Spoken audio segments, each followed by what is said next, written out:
Third week of April. One of those mornings where the ground smells ready to work, but the air still bites your ears. My neighbor Larry pulls into my lane at 7 in the morning in his pickup. That's never a good sign. His case 930 won't start, he says. Corn goes in the ground in 2 days. You know how that goes.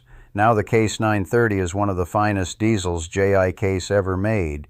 Built from 59 to 69, naturally aspirated, no turbo, no electronics, just iron and fuel and compression. When she won't start, it comes down to 4 things almost every single time.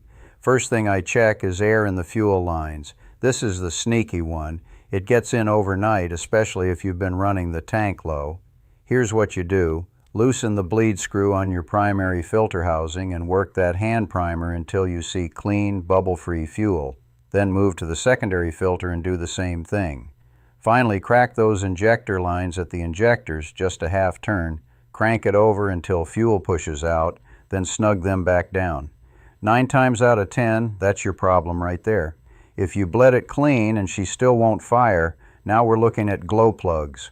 Pull them out one at a time and test with a multimeter. You want continuity. A bad glow plug on a cold Iowa morning might as well be a no-start guarantee. If it's not the plugs, check your valve lash. Cold engine, intake should be at 18 thousandths, exhaust at 20. While you're in there, do a compression test. You need 350 psi minimum. Drop below that and you've got worn rings or a valve sealing problem. Different conversation. Here's something they don't tell you in the YouTube comments. Before you touch anything, check your battery ground strap where it bolts to the block. These old tractors corrode right there and give you nothing but grief. Clean that connection and you'd be amazed how many no starts just go away.